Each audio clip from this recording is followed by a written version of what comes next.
Hey, if it's your first time here, my name is Sadia. I'm a registered dietitian and nutritionist. Welcome to the Pickup Limes channel.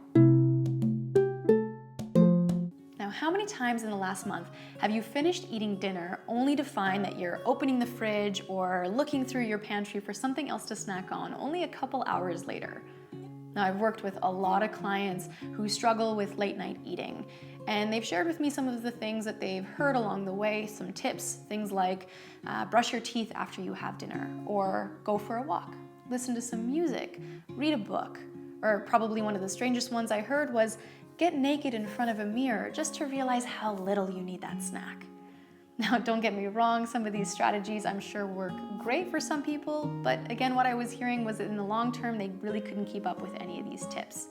So what I hope to do with you now is to share maybe some more realistic strategies to help deal with those late night food cravings. Now, this one doesn't mean to gorge, it just means to eat until you're comfortably full. Sometimes what a lot of people will do is they'll skimp out on dinner thinking, yeah, I already ate too much today, only to find that they are elbow deep in a bag of chips not so long after. Now, I can almost guarantee to you that the nutrient content of your dinner is higher and the calorie content is lower if you have a suitable serving of dinner that really fills you up, compared to if you don't eat enough, but then you end up binging on a very high calorie and low nutrient snack food later on.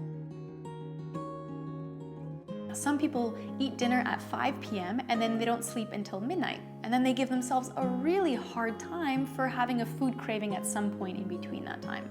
That's a 7-hour gap. It is absolutely realistic and reasonable that you get hungry between then. Now, if you're somebody whose time gap is shorter than that, maybe you eat dinner later, you go to sleep earlier, you're still having a comfortably filling dinner and you're still craving something, then I would say certainly go for it, just plan for it and snack smart. If you can anticipate that you're going to be wanting something, you can plan for it by making sure that you shop for the ingredients and have the snack foods on hand that you know you'll want, that'll be nourishing for your mind, your body, and your soul, all while leaving that feeling of guilt behind. That feeling of guilt that we usually feel when we eat when it was mindless, unplanned, and usually the least nutrient-dense food that we could find in our house.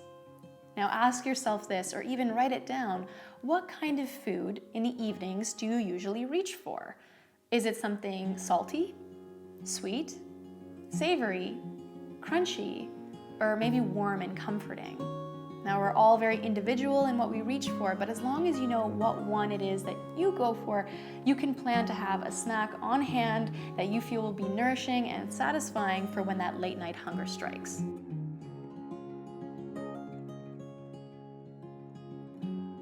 Now, we eat food because it tastes delicious, obviously, but we also eat food to give us energy.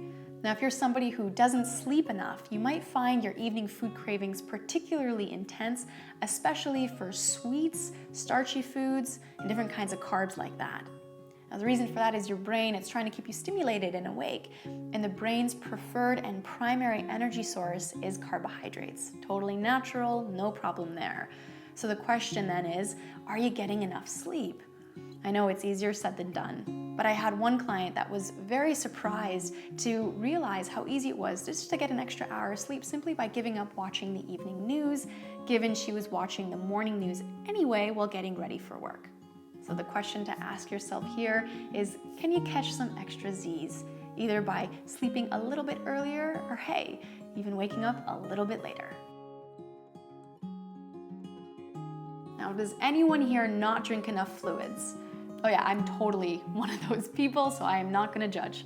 But one of the problems here is that we very often confuse thirst for hunger. If you're finding that you think you're hungry, ask yourself first, when was the last time I had something to drink? If it was quite a while ago, I would recommend having a cup or two of either water or tea, and then wait a few minutes, about 10 minutes or so, and see if you're still hungry. Now, if you're one of those people that's like, nah, I don't like water and I don't like tea, that's okay. You can have something a little bit more filling and nourishing, maybe a soup, smoothie. My personal favorite is making my version of a London fog, which is just heated up soy milk with an Earl Grey tea bag and a sprinkle of cinnamon, and it is super comforting and nutritious. But even after hydrating, if you find you're still hungry, then in that case, go for it, and now at least you've got some extra fluids in you.